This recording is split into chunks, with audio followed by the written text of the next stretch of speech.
নমস্কার বন্ধুরা, আজকে আমি দেখাতে চলেছি চালতার চাটনি। তার জন্য কিন্তু গ্যাসের মধ্যে কড়াইটা বসিয়ে নেওয়া হয়েছে। কড়াইটাকে খুব ভালোভাবে গরম করে নেওয়া হচ্ছে। কড়াই গরম হয়ে গেলে উপর দিয়ে দিল অল্প করে সরষের তেল। তেলটাকে খুব ভালোভাবে গরম করে নিতে হবে, না হলে কিন্তু তেল থেকে একটা কাঁচা গন্ধ বেরাবে। তেলটা দেখুন আমাদের খুব সুন্দরভাবে কিন্তু গরম হয়ে গেছে। আজকের রান্নাটা করছে আমার ননদ, তো আমি ওই বানাচ্ছে। তো দেখুন রান্নাটা কেমন হয়। তেলটা খুব ভালোভাবে গরম হওয়ার পর ওপর দিয়ে দিল অল্প জিরা ফোড়ন, আর দিয়ে দিল আগে থেকে কেটে রাখা চালতাটাকে কিন্তু ও আগেই কেটে নুন হলুদ লাগিয়ে একদিন রোদে দিয়েছিল। তারপরে কিন্তু এই চাটনিটা বানাচ্ছে। আপনারা যদি চান তাহলে কিন্তু কেটে সাথে সাথেও করতে পারেন। তো এটা যেহেতু আগে থেকে নুন হলুদ দেওয়াই ছিল, তার জন্য এটার মধ্যে কিন্তু আর এক্সট্রা করে নুন হলুদ কিছুইও দিল না। চালতাটাকে খুব ভালোভাবে তেলের মধ্যেও ভেজে নিচ্ছে।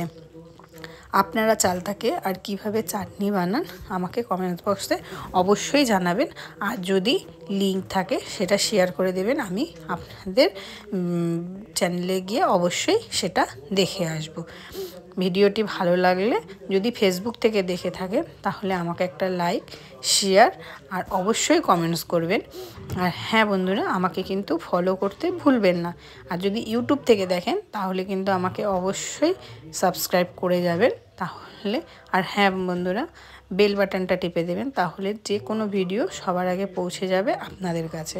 তো যাই হোক, আমার কিন্তু চালতাটা অনেকটা ভাজা হয়ে গেছে দেখছি। এবার ওপর দিয়ে দিল গুড়। এটা কিন্তু আখের গুড়, খেজুর গুড় নয়। আখের গুড় দিয়ে এটাকে কিন্তু আবার খুব ভালোভাবে নাড়াচাড়া করে নিচ্ছে। গুড়টা দেখুন প্রায় গলে যাচ্ছে আর কিন্তু জল বেরাচ্ছে। এবার এই গুড়টা দিয়ে খুব ভালোভাবে নাড়াচাড়া করে নিচ্ছে।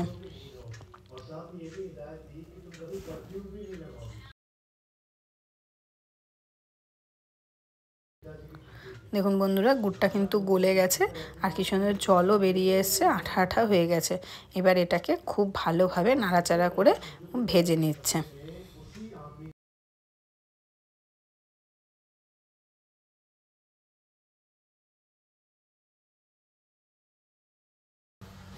গুড়টা দেওয়ার পর কিন্তু 5-7 মিনিট এইভাবে ভালোভাবে নাড়াচাড়া করেই যাচ্ছে। রেখে দিলে হয়তো জমে যাবে, তার জন্য কিন্তু নাড়াচাড়া করে এটাকে খুব ভালোভাবে করি।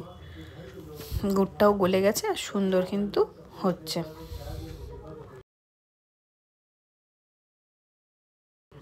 5-7 মিনিট এভাবে ভাজার পর ওপর দিয়ে দিচ্ছে ভাজা মশলা। এই ভাজা মশলাটার রেসিপি যদি আপনারা জানতে চান তাহলে কিন্তু অবশ্যই আমাকে কমেন্টস করবেন। আমি এই ভাজা মশলার রেসিপিটা আপনাদেরকে দিয়ে দেব। ভাজা মশলাটাকে কিন্তু দিয়ে, এটা কিন্তু একদম ঘরোয়া বানানো ভাজা মশলা।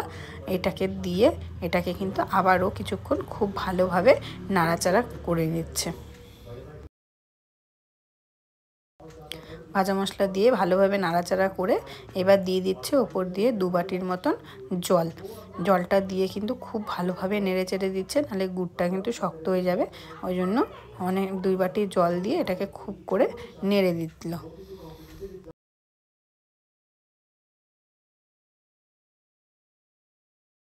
খুব ভালোভাবে নেড়ে চেড়ে কিন্তু এটাকে ও কিছুক্ষণের জন্য ছেড়ে দিচ্ছে ফোটার জন্য।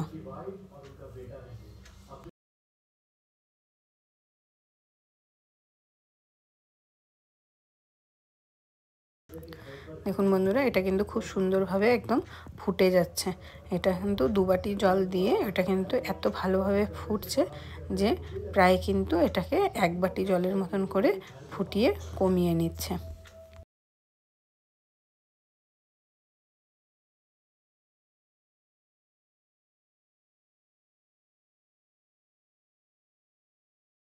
এটা কিন্তু দেখুন 2 বাটি জল কিন্তু কমে প্রায় 1 বাটি হয়ে গেছে।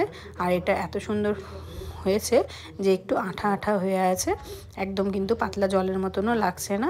দেখেই মনে হচ্ছে এটা কিন্তু প্রায় কমপ্লিট হয়ে গেছে। এবার কিন্তু গ্যাসটা বন্ধ করে দিয়েছে। গ্যাস বন্ধ করার পর এই দেখুন কমপ্লিট হয়ে গেছে। তো এখানেই বাই বাই।